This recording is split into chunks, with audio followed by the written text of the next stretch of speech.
The agenda for today, I'm going to spend a little time talking about some very common myths about influence, persuasion, and leadership. Then we're going to spend about half of our available time talking about influence. So for those of us who are primarily not in an authority position, I guess you could say, one of the things that we all want to do is to be more influential and to be able to persuade people to our point of view. And so that influence that carries weight topic is about how we do that without actually ever being given authority.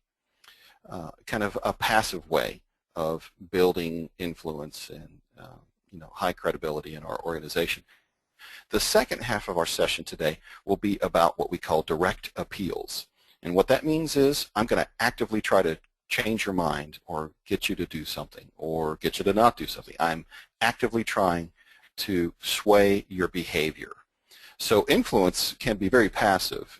Just by being present, you might be able to cause people to want to emulate you. And you haven't actually ever said anything. Whereas persuasion is where we're actually giving it a shot. We want people to do a particular thing or to stop doing something. So the second half of our time today will be around that. So the first thing that I want to talk about is some myths that are very, very common out there in the world today. One thing that is very common is this idea that the kind of person that you are, the personality that you display, is going to have the biggest impact on your degree of influence and persuasiveness. If you are a naturally kind of reserved person, you're quiet, you're an introvert, a lot of people will say, that's just not something I can do. I just don't have what it takes to be influential or to be persuasive. And the good news for you is that that's not true. Study after study, and all of my research and training classes and so forth, which I offer with private customers, is all based on what the latest research is telling us. And the research shows that personality type, if you've ever had a DISC personality psychometric test or a Myers-Briggs or StrengthsFinder, any of those things, you can be very, very influential while being an introvert, let's say.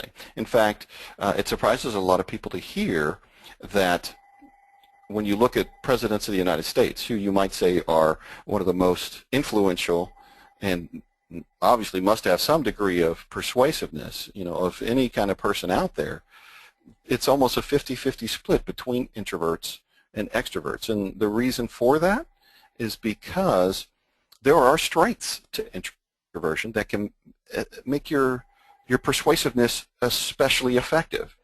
There's another I word that goes along with introversion, and that is introspection.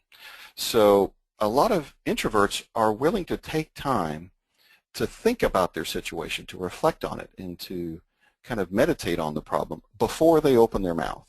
So what we find with introverts is that they tend to, when they speak, it tends to be fully formed ideas. Extroverts, on the other hand, who, they're more willing to speak up, but they're also more willing to speak up when they have only a half-baked idea. And half-baked ideas don't build your credibility. It's the fully baked, smart response, the smart idea that you put forward that builds credibility. And so it's the sort of thing excuse me, that don't let anybody tell you that if you're quiet, if you're an introverted, that's not true. You can be absolutely effective as an influencer and a persuader. Another thing that is really important to note is that people will say things like, that person is a natural born leader. And the fact is, nobody is a natural born leader. What has happened to that person somewhere in their past is that their behaviors of leadership were reinforced through positive reinforcement. Somebody said, wow, you really took charge. They're 10 years old and they're playing soccer, and somebody said, wow, you really took charge, and told those other guys on your team to hit the defensive positions, and you kept them from scoring. Wow, that's neat. And so all that happened to them, these people that we call natural born leaders, is they hit on these ideas that I'm going to, talk about with you today kind of way earlier in their life, so that they get these kind of subtle, subconscious, positive reinforcements that, hey, that behavior you just exhibited is great. I want to see more of that. And it's a behavior. It's something we do. It is not something that you simply have born into you. So a trait might be whether a person is studious or not, or retiring, or not, or whether they are, kind of energetic or not. Those are traits, and those are built-in things. We're not really going to be able to change that element of our person, but behaviors we can change all the time. And in fact, in other sessions when we talk about correcting your employees or your subordinates and correcting behavior, we talk about the idea that you don't criticize a person's traits. If somebody says to me, Kevin, you're such a cut-up. You are always interrupting meetings because you're making jokes, and that has got to stop. I might say, a jokester is what I am. That's built into my personality. I can't stop being who I am. But if my boss said, Kevin, every time you cut up like that, our meetings run over, or we run out of time. I need you to stop joking around during those meetings so we can focus on what's important. Well, what my boss just said to me was that I don't need you to change who you are, your personness. I need you to change your behavior. And I would say, oh, well, I can accept that. If I'm disrupting things and there's a very obvious outcome to my behavior, I can change that, but I can't change my traits. And so influence and persuasion, a lot of people think that these are traits, but they're not. They're behaviors, and you can learn behaviors. Now, I mentioned how the first half of what we're going to talk about today is around influence. This is passive. This is a way we generate the ability to motivate people without actually, getting up and, drawing on a whiteboard and trying to convince them of something. And it's built around a number of different behaviors.